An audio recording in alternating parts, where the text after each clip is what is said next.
I was preparing for my first Thanksgiving with my family after 5 years of distance. I had just sold my software startup for $12 million, but had not shared this news with my family due to our complicated past. My sister Sophia accidentally discovered it when she saw a bank email on my laptop. At our Thanksgiving dinner, she suddenly announced it to everyone. Before I tell you about my Thanksgiving nightmare, let me know where you are watching from and hit subscribe if you have ever been betrayed by your own family. Growing up in our middle-class neighborhood in Portland, I always felt like the second choice in my family. My parents placed all their hopes and expectations on my sister Sophia. She was their golden child from the moment she was born.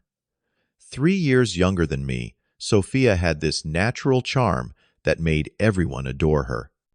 She was pretty outgoing and excelled at everything she tried, especially tennis, which quickly became her identity and our parents' obsession. While Sophia received tennis lessons, private tutoring, and endless encouragement, I was expected to figure things out on my own. My parents' attendance at my events was conditional on whether Sophia had something scheduled at the same time. I still remember the sting of looking out at the empty chairs during my high school graduation ceremony because my parents chose to take Sophia to a regional tennis tournament instead. When I expressed interest in computer science, my father dismissed it as a waste of time. He wanted me to pursue business or law like the rest of the family. My mother would often say, "I just do not see you succeeding in technology, Edgar. You are not focused enough." Their conditional love slowly created a distance between us that grew wider with each passing year. The breaking point came during my senior year of high school. I had been accepted to a computer science program at a state university, but my parents refused to help with tuition. That same week, they bought Sophia a brand new car as a reward for winning a local tennis championship. The contrast was too painful to ignore. After a heated argument about my future, I packed my bags and left home at 18. My father's final words to me were, "Do not come crawling back when you fail." Those words would echo in my mind for years to come, driving me to prove him wrong at any cost. College was a struggle without family support. I worked 2 jobs while carrying a full course load in computer programming. My apartment was barely bigger than a closet, with a mattress on the floor and a desk I had salvaged from a dumpster. Every night, after classes and shifts at the campus cafeteria and local tech repair shop, I would stay up coding, fueled by instant noodles and dreams of creating something meaningful. By my junior year, I had developed a prototype for a cybersecurity software that could detect patterns in attempted breaches before they happened. I took out a small bank loan, combined it with my meager savings, and officially founded my company, Secure Guard Systems. The first 2 years were brutal. My initial product launch flopped due to some critical bugs that I had missed in testing. I almost went bankrupt, had to sell my car and downsize to an even smaller apartment where I could barely afford the rent. There were nights I went to sleep hungry, questioning whether my father had been right all along. 4 more years of relentless work followed. I pivoted my product, refined the algorithms, and finally started gaining traction with small businesses. Then came the breakthrough. A major financial institution adopted my security protocol, and suddenly everyone wanted Secure Guard. 3 years later, a tech giant offered to buy my company for $12 million. The day I signed those papers, I thought about calling my parents, but hesitated. Would they finally be proud? Or would they find a way to diminish this achievement too? After all these years of silence, I received a text from my mother 2 weeks before Thanksgiving. "Edgar, we miss you. Please come home for Thanksgiving this year. The family will be together. It would mean so much." Something about her message seemed genuine, tugging at the part of me that still yearned for their approval. After 5 years of no contact, I decided it was time to rebuild bridges. Success had given me confidence, and perhaps now I could face them as an equal rather than the disappointing son. I bought thoughtful gifts for everyone, packed my nicest clothes, and flew across the country with hope blooming in my chest. Maybe this time would be different. Maybe now they would see me. My flight was delayed by 3 hours, and by the time I arrived at the family home, they had already started dinner without me. Walking into the dining room with my suitcase still in hand, I was met with lukewarm greetings. No one offered to help when I was eating ramen for every meal, or when my electricity got cut off in winter because I could not pay the bill. My father tried to interrupt, but I held up my hand. I am not finished. While you were attending Sophia's tennis matches, I was working 2 jobs to pay for classes. While you were remortgaging the house for her law school, I was sleeping on a mattress on the floor of an apartment with black mold because it was all I could afford. As I tried to settle in, my father cornered me for a conversation that felt more like an interrogation. I hear you are doing something with computers, he said, making no attempt to hide his skepticism. Still think that was the right choice. Your sister is a junior partner at Henderson Law now, on track to make full partner before 35. I tried explaining my business success, but he cut me off to show me pictures of Sophia's fiancé, an investment banker who apparently came from old money. The comparison was clear despite my achievements. I still did not measure up. Later that night, I walked in on my mother, rummaging through my wallet that I had left on the coffee table while taking a shower. She quickly pretended to be arranging the magazines beside it, but we both knew what I had seen. I said nothing but sleep did not come easily that night. The second day brought escalating tensions. While Sophia went shopping with Mom, I was put to work fixing things around the house.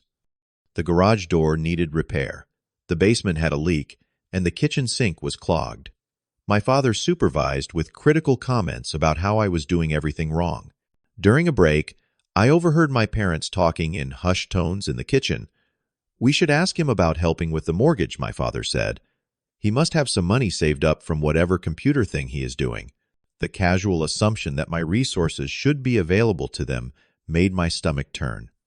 Sophia returned home laden with shopping bags from luxury stores, excitedly showing off her purchases to our parents.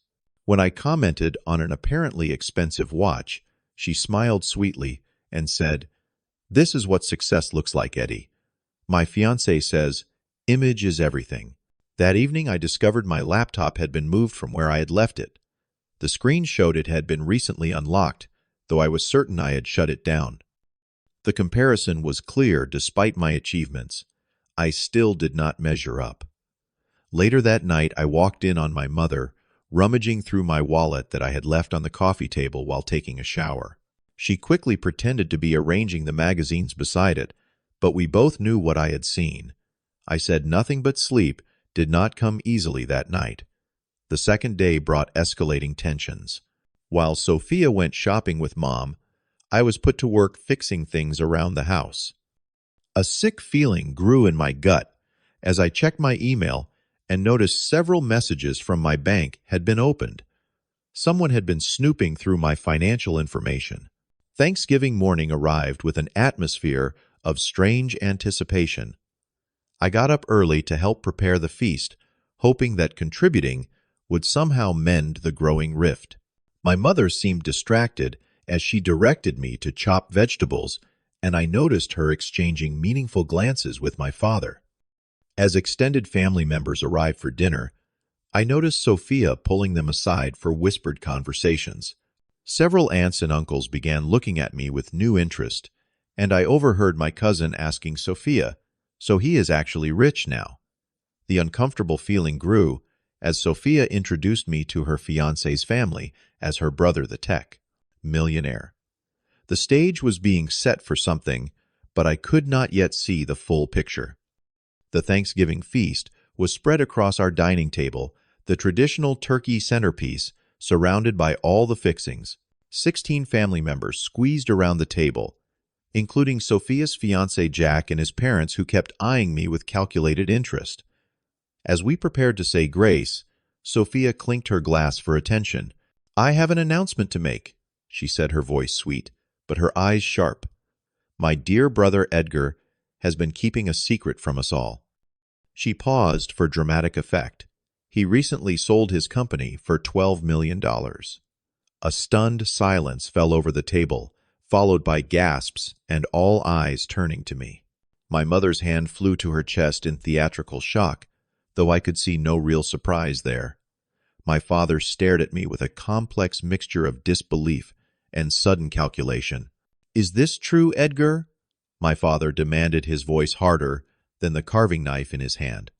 Before I could respond, Sophia continued, "I accidentally saw an email from his bank while borrowing his laptop. Can you believe he was not going to tell any of us? After all we have done for him, all we have done for him." The phrase hung in the air like a bad joke, but no one else seemed to find it absurd. The floodgates opened.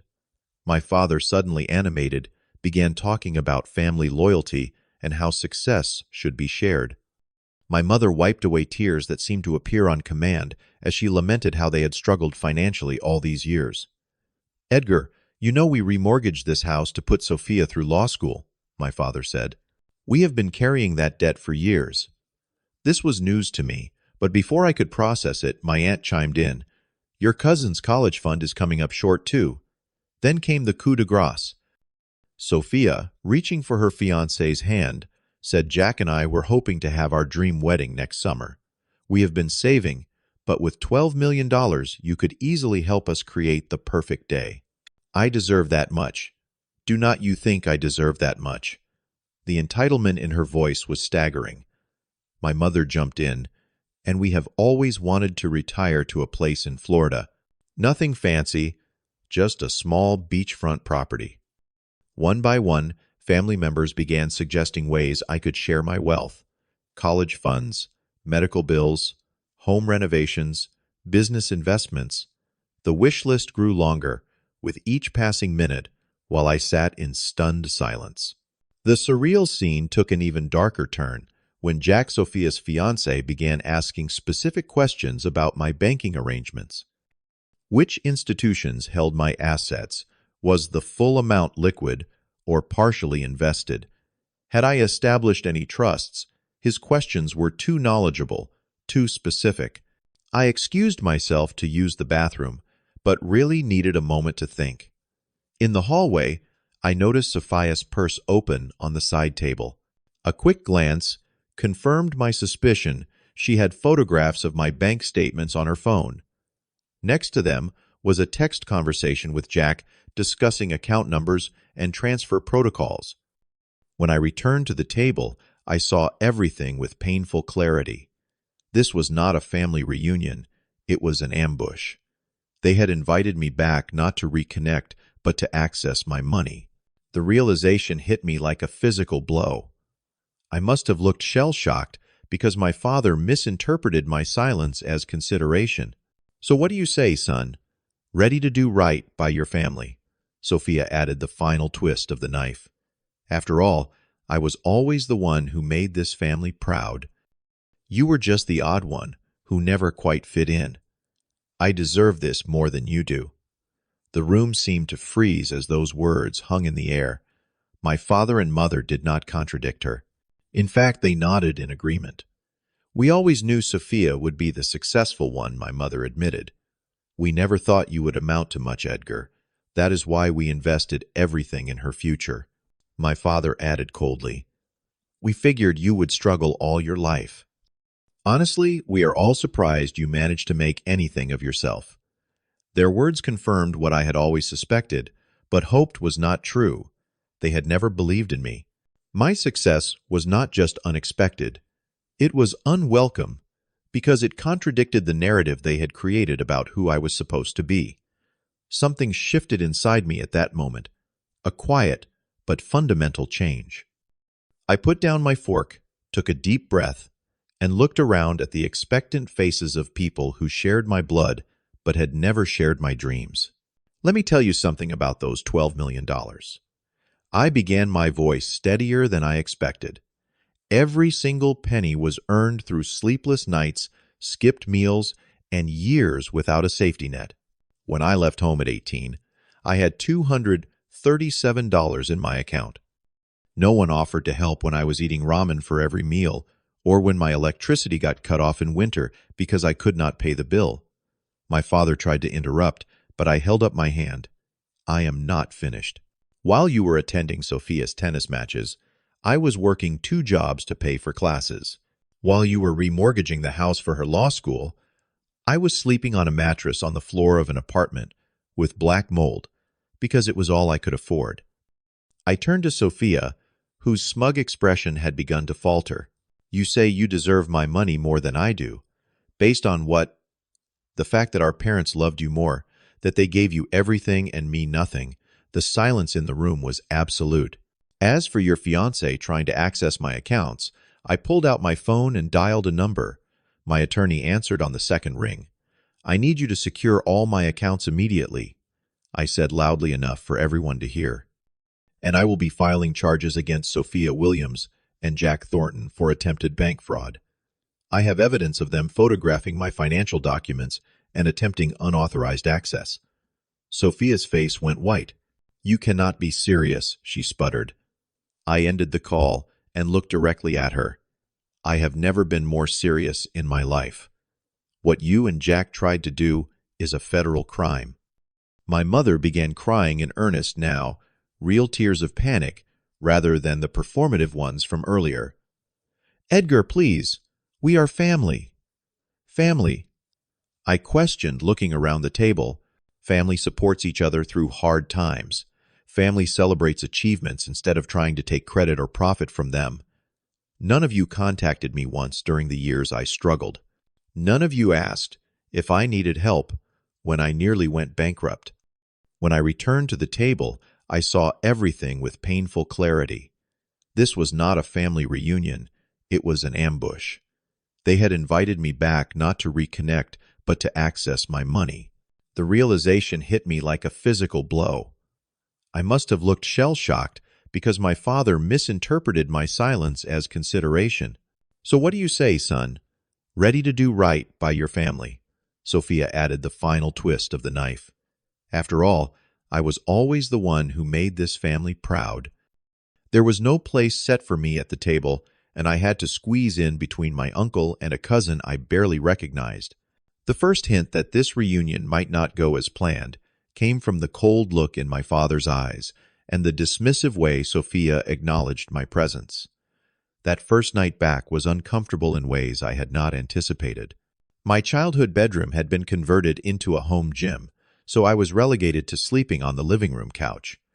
Where do you think you are going? This is your family. I turned back one final time. Not anymore. I choose to surround myself with people who value me for who I am, not what I can give them. Goodbye. The weight that lifted from my shoulders as I closed that door behind me was indescribable. For the first time in my life, I felt truly free of the need for their approval or acceptance. I had faced my deepest fear that my family never truly loved me and survived. I checked into a luxury hotel downtown instead of flying out immediately. Something about leaving town right away felt too much like running. I ordered room service, took a long shower, and for the first time in days, I slept peacefully. The next morning, I received a call from my Aunt Linda, my mother's sister, who had been at the dinner, but remained quiet throughout the confrontation. Edgar, what they did was wrong, she said. I should have spoken up. Her apology was unexpected, but sincere. Unlike the rest of the family, Aunt Linda had always shown me small kindnesses, growing up sending birthday cards with $20 bills when others forgot. I have been thinking about what you said about family, she continued. You are right. Real family does not do what they did to you. Our conversation gave me an idea. The following week, I established the First Generation Tech Scholarship specifically for students from unsupportive family backgrounds who needed financial assistance to pursue degrees in technology. The first recipient was a young woman whose parents had cut her off when she chose computer science over the family business. In the months that followed, I received numerous messages from my parents and Sophia, ranging from angry accusations to tearful apologies. I responded to none of them. Instead, I focused on rebuilding my life around people who genuinely cared about me. My small circle of trusted friends became the family I chose. I began seeing a therapist to process the years of conditional love and emotional neglect. The journey was painful at times, but necessary. I learned that my worth was never tied to my parents' approval, and my success was all the more meaningful because I had achieved it without their support. Exactly 1 year after that disastrous Thanksgiving, I was speaking at a charity event for youth and technology when I spotted Sophia in the audience. After my speech, she approached hesitantly. "You look well," she said, awkward, in a way I had never seen her before. "I am," I replied simply. She took a deep breath. "I owe you an apology, a real one. What I did was unforgivable, and I have been facing the consequences. The law firm put me on probation after they found out about what happened. Jack and I broke up. I did not feel the satisfaction I once thought I would at seeing her humbled. Instead, I felt a quiet compassion for the person she might become if she learned from her mistakes. "I forgive you, Sophia," I said, "but forgiveness does not mean I can have you in my life again." She nodded, understanding the boundary I was setting. Before she walked away, she asked, "Are you happy, Edgar?" The question made me reflect on everything that had changed. "Yes," I answered truthfully. "I am happy. Not because of the money, but because I finally know my own worth. Sometimes you have to lose a family to find peace within yourself. And sometimes the greatest success is not the amount in your bank account, but the courage to say no to those who have forgotten how to love you unconditionally." Have you ever had to create boundaries with family members who only valued what you could give them? Comment below with your experiences. If this story resonated with you, please like, subscribe, and share it with someone who might need to hear that it is okay to choose their own well-being.